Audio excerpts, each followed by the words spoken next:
We were the outcasts. We were the rebels. We were the ones that people thought were troublemakers. We had a passion for what we loved to do, and that was just to skateboard on anything.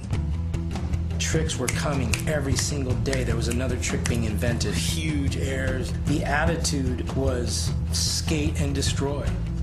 That was it. I got introduced to skateboarding when I was about 7 or 8 years old, and that was it for me. From that day on, skateboarding became my life. When you're told you're really good at that age, you really just take it in and you start just becoming what they tell you you are. And that's what I became. I became, just like my idols. I was smoking weed. I was doing acid.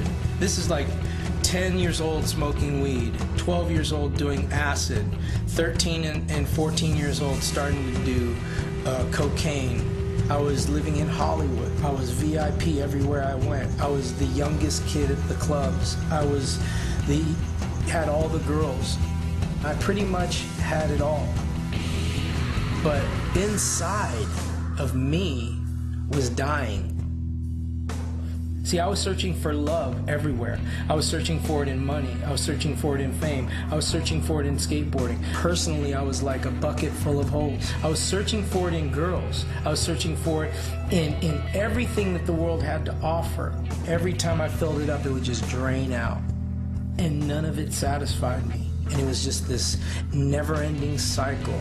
I was empty every single time. When I look in that vulnerable time of my life, that's when I got introduced to crystal methamphetamine. And from that moment, that's when my life began to really change. Going around the mountain. Ice, speed, tweak. From 1995, all the way to 2000, January 2000, I did crystal meth every single day, all day, going around the mountain. Crank, whatever you want to call it. I smoked it, I snorted it, I shot it. Let's party one more time. I ate it. Any way possible, I did it one more time. Basically, if you want to say, I was just trying to destroy myself. But I would have said I was trying to have a good time. One more time, one more time, one more time. In that point, I can remember just saying, I gotta quit. I'm gonna make a big comeback. I'm gonna, blow everyone's mind, and I'm gonna get sober. I'll quit tomorrow. And I'm gonna skate, and I'm gonna come back, and I'm gonna have this huge tomorrow turnaround in my life. And I pictured it in my head, going around the mountain. But at the same time, it was this constant, never-ending cycle of trying to say this, but yet be sucked into a vortex of just, covering up my pain one more time, covering up my shame tomorrow, covering up the pride that was just burning up inside me, that I wasn't the guy anymore. Going around the mountain, going around the mountain, going around the mountain, to finally, in 99, I said to myself, you know what? I can't do it. I finally got arrested.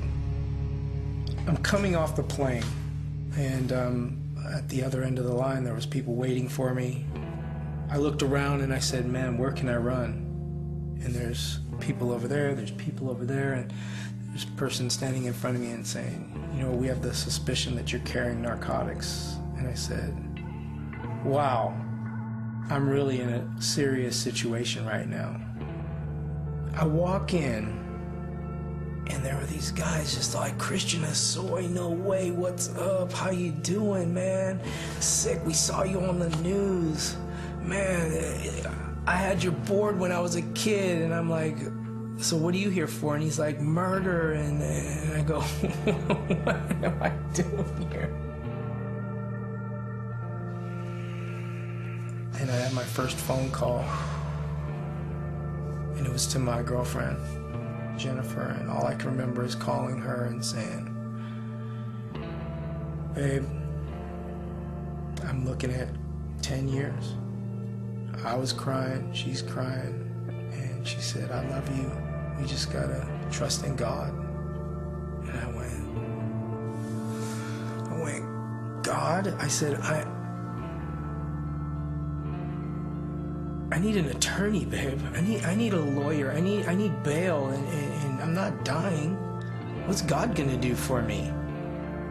See, I believed in karma. I believed in like God in a way where I thought God was everywhere.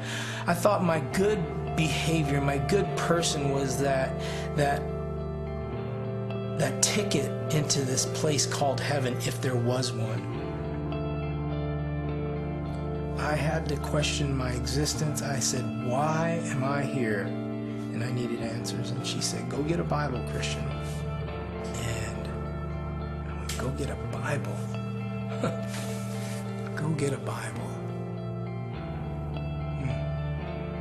Go get a Bible. And I remember just going into my room and me holding the Bible. You know, I just prayed right there. I said, God, if you're real.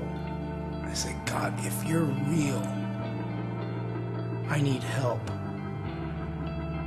You know, I opened it up and I started at Genesis, and it was like, this is like a Star Trek movie, and I just said, no, I'm not going to start there, and I opened it up to the end, and it said Revelation. I never had a revelation yet, and I turned to John. I was like, who's John? And then I went to Psalms. I was like, what's Psalms?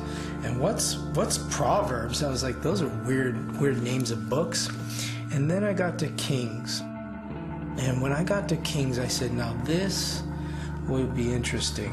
I'm going to start here. And I believe it's the second chapter. It was King David telling his son Solomon that if he would follow the Lord all of his days, that he will be blessed. And for me, I just immediately, it was like the scales fell off my eyes. And I knew why I was where I was at. I knew that I was created for a purpose, that it was to know God, follow God, live for God, and love God. And it all started when I just opened up the Bible and read it. And from that moment on, all I did was read the Bible. All I did was want to know God. All I did was pray. And in the next 2 to 3 weeks, I gave my life to the Lord, me and my wife, over the phone, county jail, San Bernardino. And with my uncle, he said, do you want to give your life to Jesus? And I said, yes, I do. I didn't know what came with that. I just knew I wanted to do it. And it was like all of a sudden I just cried my eyes out, and it was like all the guilt, all the pain, all the hurt, all the shame just fell off my shoulders, and I was like sitting there knowing that I was moving into a whole new realm, and it was living for Jesus. And I came alive. And I started just getting so excited about life that people were like, what's wrong with you? And I was like, I'm free. And they were like, you must have bumped your head, Christian, because look at those bars right here. You're in prison.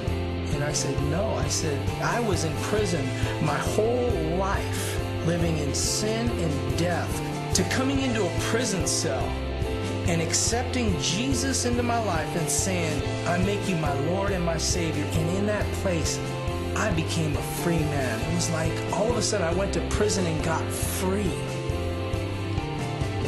And my objective was to love people. My objective was to pray for people.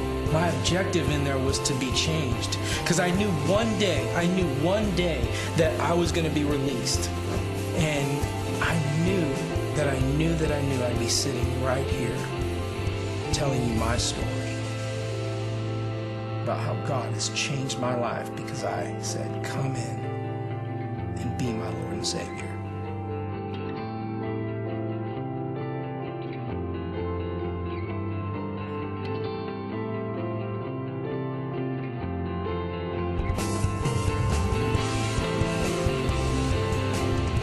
I've experienced every level of love that the world has to offer.